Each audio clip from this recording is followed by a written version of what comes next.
This hero's power pretty much put him in the same league as a god.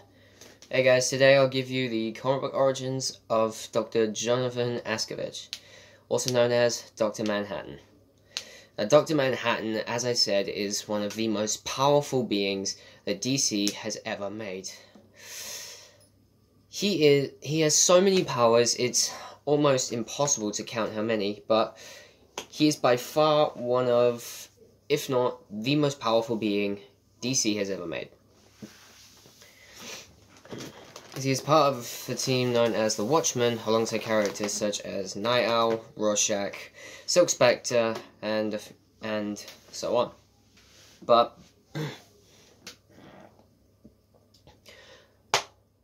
his origins are basically told in the 4th issue of the 12-issue Watchmen comic book series,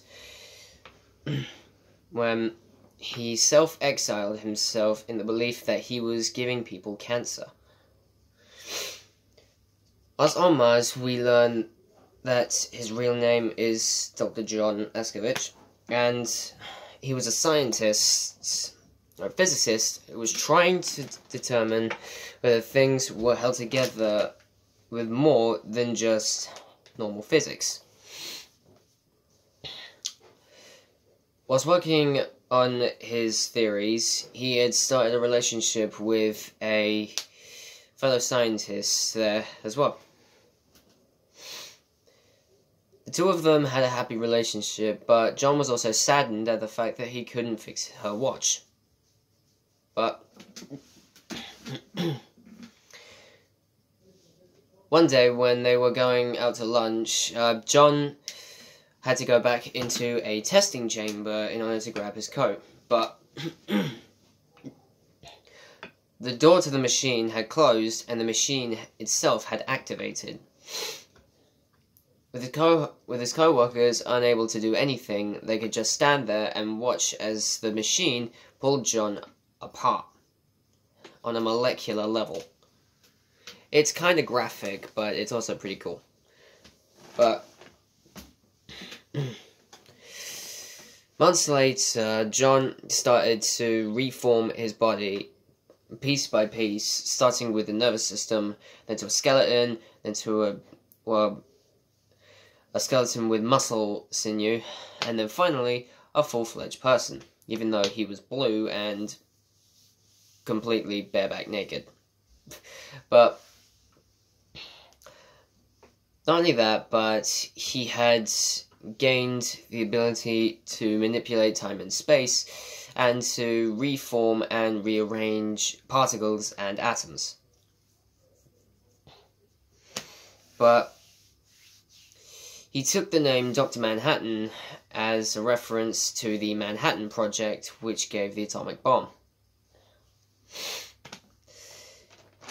He was used as a main weapon in the Cold War for America, and was brought on to many talk shows for interviews. But John himself had started to fight alongside fellow superheroes, and one of which he had started a relationship with, which was Silk Spectre. And Jenny, his girlfriend Jenny, had found out about this. She was furious with him and broke it off straight away, believing the fact that she was significantly aging, whereas he himself still looked the same. But not only that, but when he was on a talk show, it was then that he had believed that he was giving people around him cancer, as he had been bombarded with a load of questions, and a cancer-ridden genie had shown up and believed that it was his fault. Furious and heartbroken about this, he was so mad that he teleported everyone out of the studio and made a few stops on Earth before he teleported himself to Mars as self-exile. Whilst there, he constructed a completely glass castle of sorts. But not only that, but when he brought Silk Spectre up there, she tried to convince him to help with the Cold War. Now, in the comics, it's believed that, well, in the comics, when New York is destroyed, it's because of a hoax about an alien invasion that actually takes place. But in the movie from 2009, it's actually Dr. Manhattan's powers that is used to destroy New York, making people believe that it was Manhattan himself.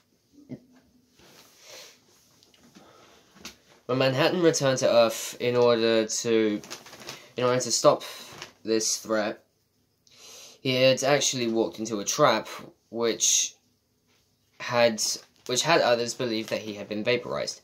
But he was able to rearrange and reassemble his particles into making him into a giant version of himself. And he got as mad as he could actually get. But not only that, afterwards he was forced to kill his fellow crime fighter, Rorschach.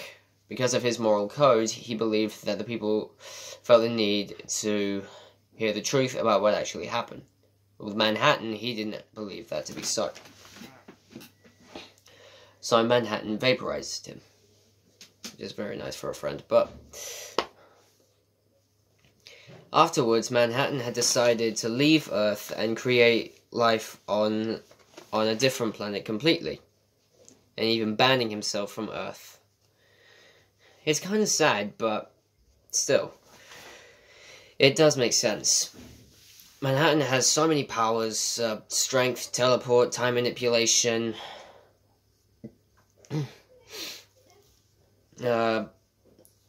particle rearrangement. He can even clone himself as well.